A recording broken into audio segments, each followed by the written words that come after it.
Thank you. My name is Zach Seismograph. The Emerson report just came out, which said, unsurprisingly, that we finance approximately 30% of our current expenditures using resource revenues. So essentially, we're undertaxed. I want to know the position on each of the leadership candidates on. Nobody likes a tax increase, but Alberta is the only province with a flat tax. And I believe personally that the flat tax is un-Canadian. We're a progressive country and we believe in progressive taxes. But I'd like to hear the position on that tax, please. Great. Thanks very much. Actually, I want to put that decision back in your hands. What I would like to do is form a citizens' assembly, 2 representatives from each riding that would have access to the experts and then would re-examine the whole concept of government revenue. How do we want to tax? Is it personal and corporate income tax? Is it a consumption tax? What percentage of government operating money do we want to come at us from non-renewable resource revenue? That's what I want to see happen, because I think we need to have that discussion, and I think it should be in your hands first. So second to that, no, Zach, I don't think the 10% flat tax has been a great idea. And I think if there's a way for us to move ahead from that, away from it, we should. And finally, the last thing we need here is a plan for our surpluses. Once again, we are moving into a time where we're going into a boom, and we are going to have unallocated off-budget spending, which means the Tories get to fund their election campaigns by handing out checks to everybody, and we have no plan for how we save money or how we spend surpluses. And I would make sure that we did. Thank you. Simple question. It's directed towards Ms. Laurie Blakeman. A few months ago, I read in the paper that you were considering a run for the Alberta Party and its leadership. It really concerned me with your dedication to the party. But now you're in front of us, running for the Alberta Liberal Party, which is good. What made you change your mind? And what are the fellow leadership candidates' thoughts on that subject? Okay, thank you for the question. Whenever we get a question that's directed to a particular candidate, we'll start with that candidate first, then move to the other candidates for their responses. The exact quote that was in the paper was that, yes, I had been approached from people from both parties to consider running for the leadership. That's the exact quote. And that's, in fact, exactly what happened. I was approached by 2 different groups of people who each asked me to consider it, and I did consider it. In the end, I felt that the best vehicle for affecting change in Alberta for a centre vote, and I'm like you, I want to know when I wake up on election day that there's somebody out there I can vote for that I believe in. And I thought the best vehicle to achieve that was the Alberta Liberals, because we have an infrastructure in place. We have constituencies in place, a little rough, as Hugh says, but it's there. There literally are forms that are ready to be filled out. There's an infrastructure in place in the office. We have a knowledge and commitment from a long line of dedicated volunteers. So I felt that the best place to give people an option, an alternative in Alberta, was through the Alberta Liberal Party. I think this is where it's going to happen, if it's going to happen. On party affiliation, and before we move to the next question, I would like women in the audience to take a look at the gender imbalance in the questioners. Waiting for some women to come up and ask some questions. So don't prevent yourselves. So we'll move to the next question. I have a question on health care for all the candidates. Please, your name also? My name is Bill Anderson. The long-term care facilities in Alberta are all private. They don't work very well. Most of us have heard horror stories regarding the high cost and poor care. What do you plan to do to attack this problem? Thank you for your question. Hi, if anybody has a copy of the new healthcare policy that David released, can you just hold it up, because there's some good stuff in there that's around this issue. But what I would be looking to do specifically is, have you got it? Yeah, there, hold it up, because there's all kinds of good stuff in there. Yeah, this is not counting on my time. But this is what it looks like, folks. Please get it. It was released by David this week, and it's very good. It's our new healthcare policy. So things I'd be looking for specifically is to include end-of-life care as part of the covered continuum of care under health care. 2, we have to increase the funding for home care, and also recognize that housekeeping services is part of that. Because if you can't, how many of your grandmothers would live in a dirty house? like none of them. So housekeeping has to be part of that understanding of funding home care.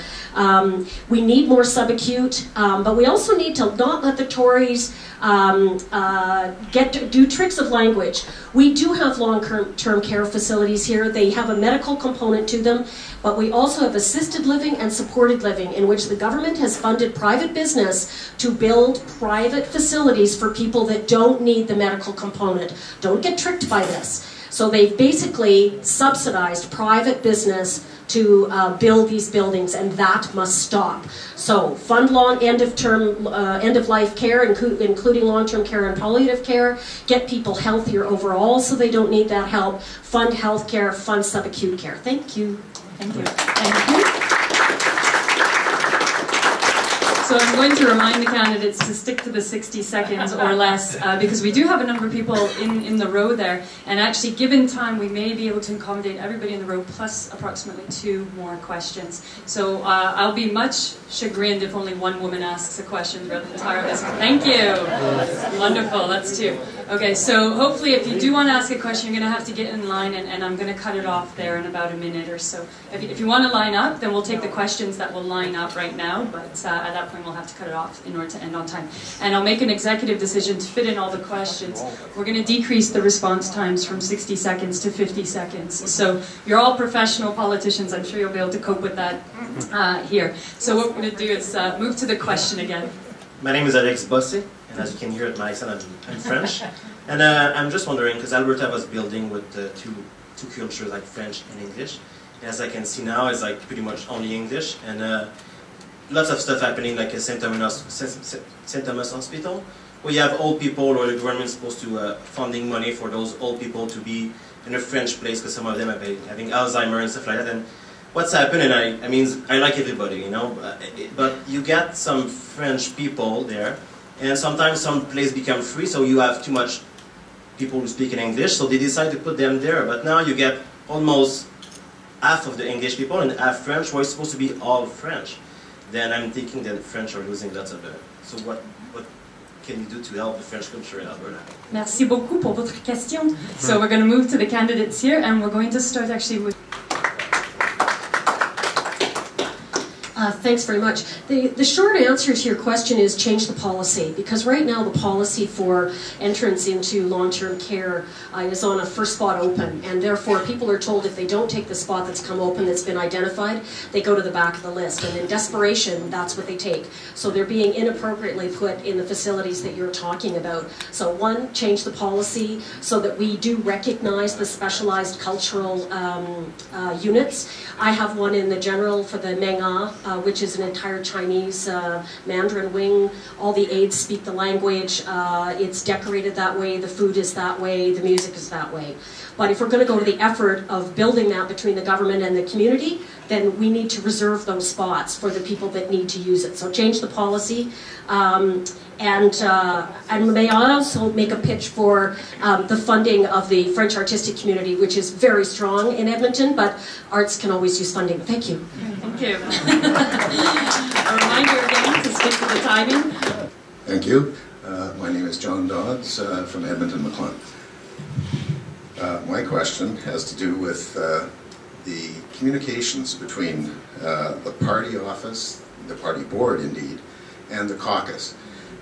I think the communications between those three groups have not been as the smooth running machine that we would all like it to be.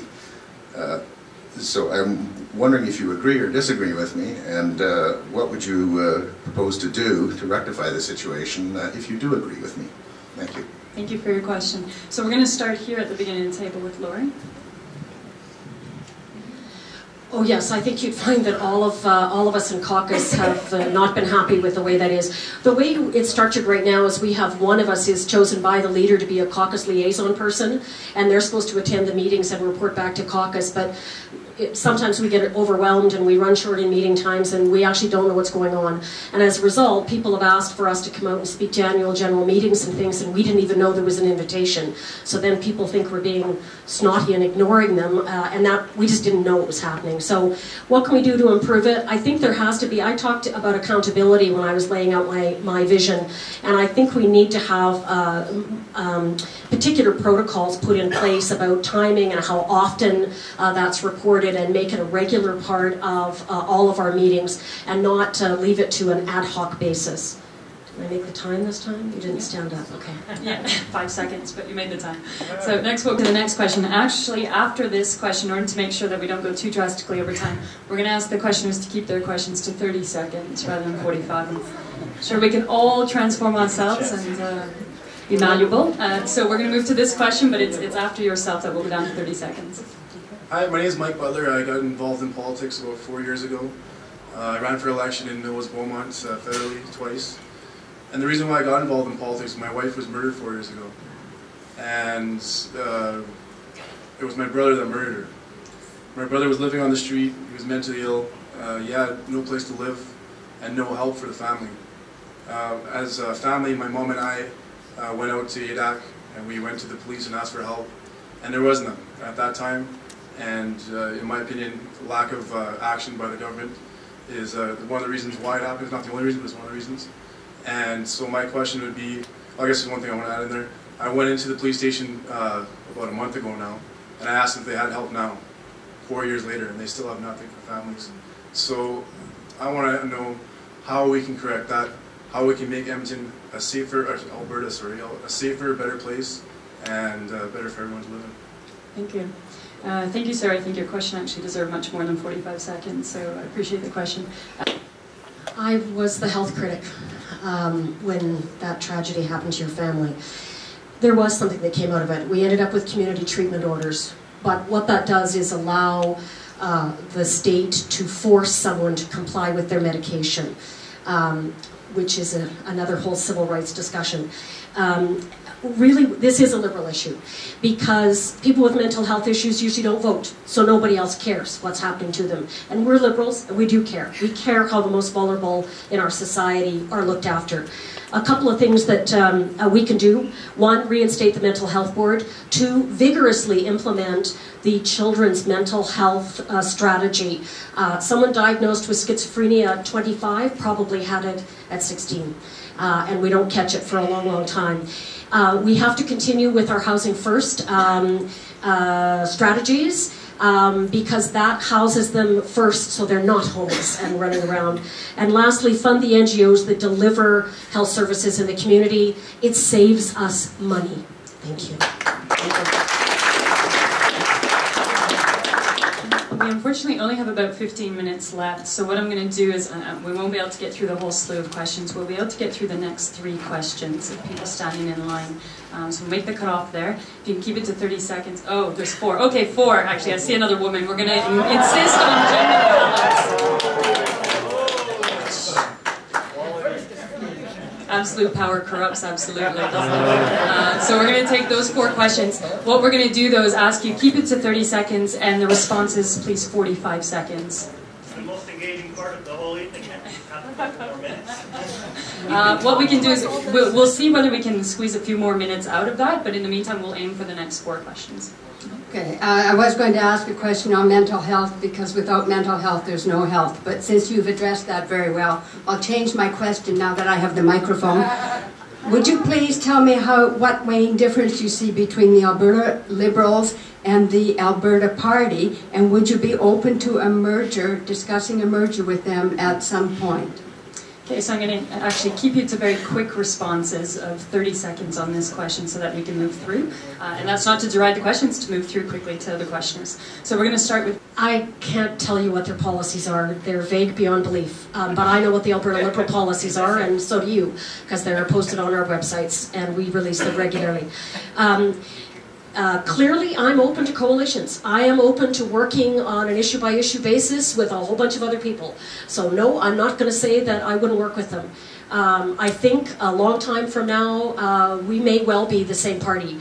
If that's going to happen, I would rather that we were in a dominant or superior bargaining position to discuss those things. I don't want to end up being on the bottom of that pile when the decisions are made.